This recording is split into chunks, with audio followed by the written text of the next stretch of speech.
मैं इसलिए आपसे पहले ही माफी मांग रहा हूं क्योंकि मुझे जाना है। आप जानते हैं मैंने कभी मुसीबत में आपका साथ नहीं छोड़ा, लेकिन आज एक समस्या ये है कि जैसे आप प्यार करने वाले लोग यहाँ हो, ऐसे ही उत्तर प्रदेश में जो प्यार करने वाले लोग हैं उन्होंने भी सभा बुला रखी। उनकी सभा 11 बजे की थी। मैंने बड़ी मुश्किल से उनसे निवेदन करके कहा कि मैं थोड़ा देर से आऊंगा, आ जाऊंगा।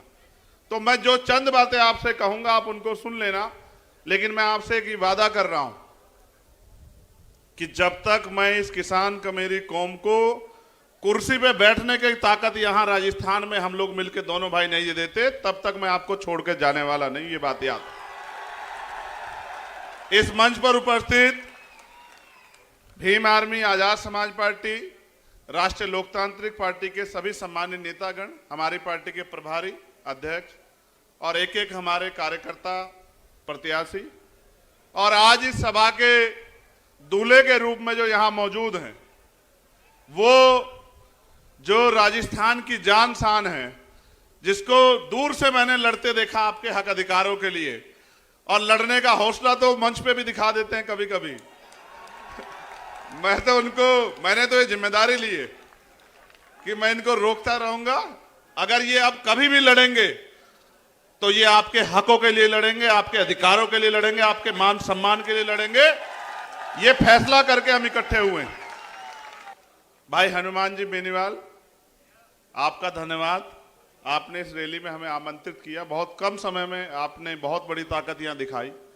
सम्मानित साथियों, समय समय पे भारत की धरती पे जन्मे सभी संतों, गुरुओं, महापुरुषों को नमन करता हूं, और जिनको मैं नेता मानता हूं, जिनमें राष्ट्रपिता ज्योतिबा फूले, साहू जी महाराज, डॉक्टर बाबा साहब अंबेडकर, सर छोटू राम, चौधरी चरण सिंह, महामना रामस्वरूप वर्मा, मान्यवर दीना भाना वाल्मीकि, ऐसे बहुत सारे महापुरुष जिन्होंने अपना पूरा जीवन हम कमजोर कमेरों को, किसानों को आगे बढ़ाने के लिए लगाया।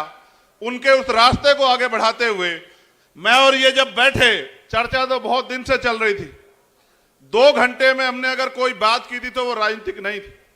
पूरे 2 घंटे में एक ही बात हुई कि राजस्थान के युवा, राजस्थान के किसान, यहाँ की बहनें, माएँ, बच्चियां, यहाँ के बच्चे, यहाँ के बुजुर्ग, इनका भविष्य राजस्थान में कैसे संवरे, इनके भविष्य में 4 चांद कैसे लगे। जो उम्मीदें लोकतंत्र में बनाई गई थी वो राजनीतिक लोकतंत्र, सामाजिक लोकतंत्र में कैसे स्थापित हों। मेरे आज भी याद है, देश गुलाम था और डॉक्टर बाबा साहब अंबेडकर और सर छोटू राम इस बात के लिए लड़ रहे थे कि जिनको हाशिए पर रखा गया व्यवस्था में, उनको कैसे तरक्की दी जाए। देश राजे रजवाड़ों के हाथ में था और देश में राजतंत्र था। राजा महाराजा जैसे चाहते थे वैसे देश की जनता प्रजा शासित होती थी। ना हक थे ना अधिकार।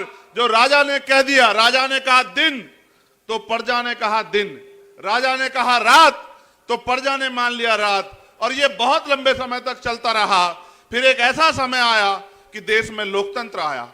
देश में जब लोकतंत्र आया तो समस्या ये थी कि एक तरफ आर्थिक रूप से गैर बराबरी थी, एक तरफ बड़े बड़े महल और एक तरफ गरीबों की झोपड़ियां, दूसरी तरफ सामाजिक आधार पर गैर बराबरी थी, छुआछूत थी, ऊंच नीच थी।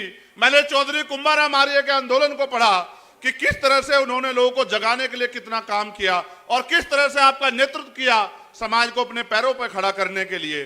असल लड़ाई ये थी कि लोकतंत्र तो आया था, लेकिन पैसे वाले लोगों ने तय किया कि वोट इनके पास चला गया है। वोट को रोकने के लिए भी षड्यंत्र हुए। कोई कहता वोट उसको मिलेगा जो पैसा वाला है, कोई कहता उसको वोट का अधिकार मिले जिसके पास जमीन जायदाद है, कोई कहता उसको मिले जिसके पास व्यापार है। हमारे नेता लड़ रहे थे कि लोकतंत्र तब होगा जब अंतिम व्यक्ति को भी सरकार चुनने का अधिकार मिलेगा। ये राजतंत्र नहीं है कि राजा चंद लोग चुन के तय कर दें। ये लोकतंत्र है, जनता जिसे चाहेगी, चाहे वो किसान का बेटा हो, चाहे वो मेहनत कश कौम का बेटा हो, चाहे वो गरीब का बेटा हो, उसको आगे बढ़ाना चाहे तो बढ़ा सकती है। तमाम साजिशों के बाद जब बाबा साहब अंबेडकर ने अपने 4 बच्चों की कुर्बानी के साथ आपको वोट का अधिकार दिया तो लोगों ने कहा जो विरोधी लोग थे कि वोट इनके पास है, नोट हमारे पास है, इनकी वोट को नोट से खरीद लेंगे, लोकतंत्र आने नहीं देंगे, हमारे महापुरुष घर से निकले, गली गली गए, लोगों को समझाने का काम किया है। मेरे सीधे साधे लोगों, अपनी ताकत को समझो। ये वोट आपको गुलामी के लिए नहीं मिली, ये वोट आपको बिकने के लिए नहीं मिली। मेरे आज भी याद है मान्यवर काशीराम साहब, उन्होंने अपने जीवन की एक एक सुख सुविधाएं लगा दी।